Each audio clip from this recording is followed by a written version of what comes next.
Rappelez-vous, c'était 4 ans avant l'affaire de Zandvoort. Un fait divers qui va devenir un immense scandale au point de déchirer la Belgique et d'ébranler largement ses institutions.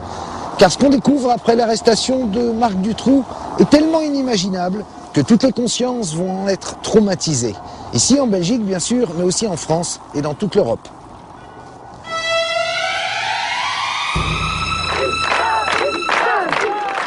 On m'avait manqué. Sabine et Laetitia sortent de l'enfer, d'une geôle aménagée par Marc Dutroux, dans le sous-sol de son domicile où elles ont été séquestrées et violées. Souvenez-vous, août 1996, 2 jeunes filles séquestrées, Sabine et Laetitia, sont libérées sur les indications de Marc Dutroux. Arrêté, ce criminel avoue le meurtre de 2 autres fillettes, Julie et Mélissa, kidnappées le 24 juin 1995. Leurs corps sont déterrés en septembre dans une propriété de Marc Dutroux. Des perquisitions s'ensuivent. 400 cassettes vidéo sont saisies. Elles ne seront pas exploitées au cours de l'enquête. En septembre, on déterre les ossements d'Anne et Effier, 2 autres victimes. L'émotion fait place à l'horreur lorsqu'il apparaît au cours de l'instruction confiée au juge Conrot que la gendarmerie disposait depuis longtemps de très nombreux éléments pour arrêter Marc Dutroux.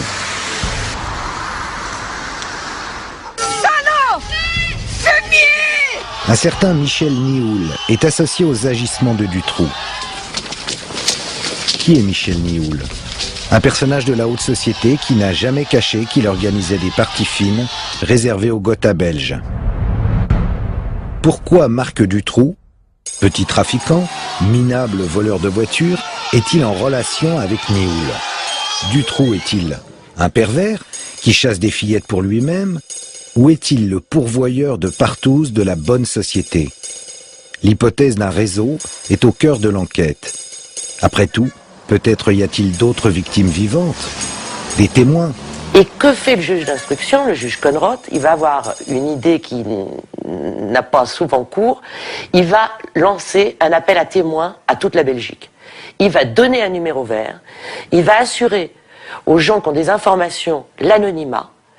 Bien sûr, il faudra qu'elles donnent leur identité à la justice, mais elle ne sera pas divulguée, leur identité. Et il va recevoir des tas de coups de fil.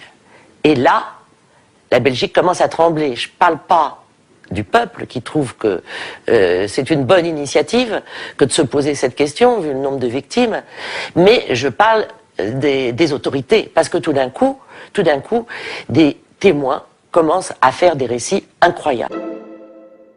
Une cellule hautement qualifiée de la gendarmerie auditionne ces témoins, baptisés X1, X2, X3.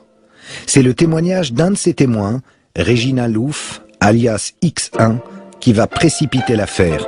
Cette jeune femme, rescapée d'un réseau de prostitution, acceptera finalement de témoigner à visage découvert devant la caméra de Pascal Justice. J'ai été filmée. Les photos et les films étaient commandés par des gens qui décidaient eux-mêmes du scénario, du genre d'enfants, des mauvais traitements et des tortures qu'ils voulaient voir. Mais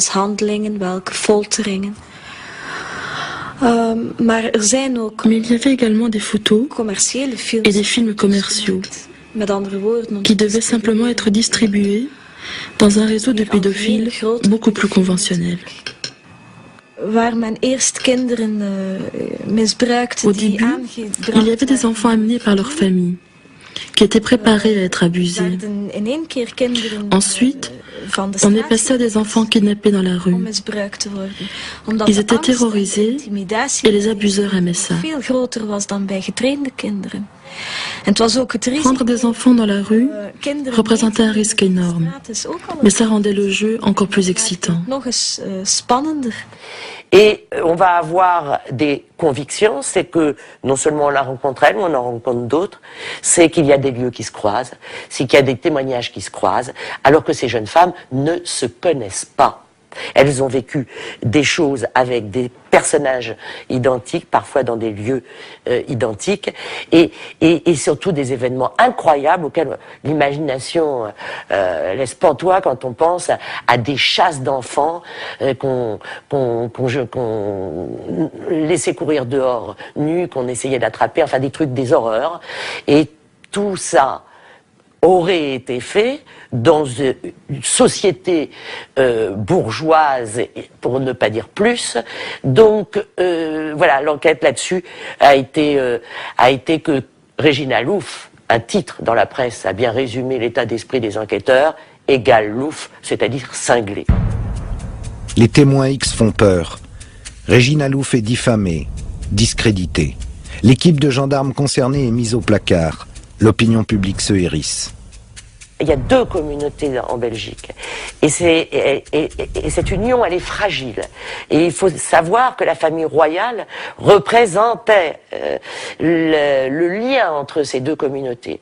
Et que si certaines personnes avaient évoqué dans certains témoignages quelques implications plus ou moins proches de la famille royale, alors là, cette Belgique, elle aurait peut-être pu...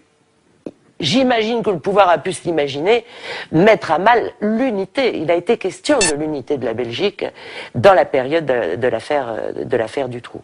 Donc je crois qu'il y a eu une volonté de ne pas chercher au-delà de Dutroux s'il existait ou non des réseaux pour des questions de stabilité de l'État. Alors il faut coûte que coûte stopper le juge Conrot. Le premier prétexte fera l'affaire. Justement, le juge est photographié lors d'un dîner de soutien aux victimes de Dutroux.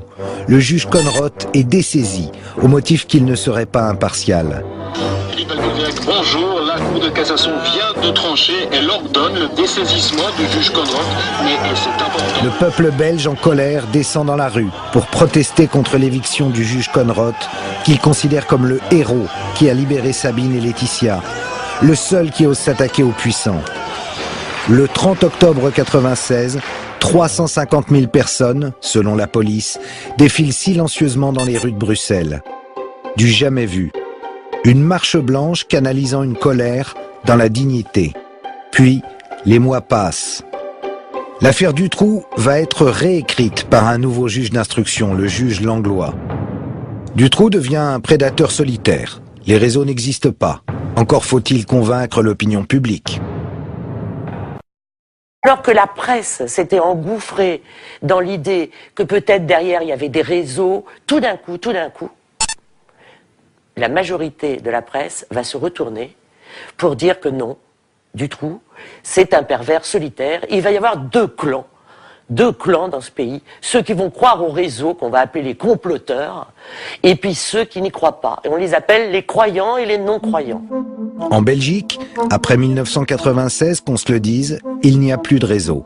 Et c'est malheureusement dans cette période que Marcel Vervlossen révèle l'existence du CD-ROM de Zandvoort.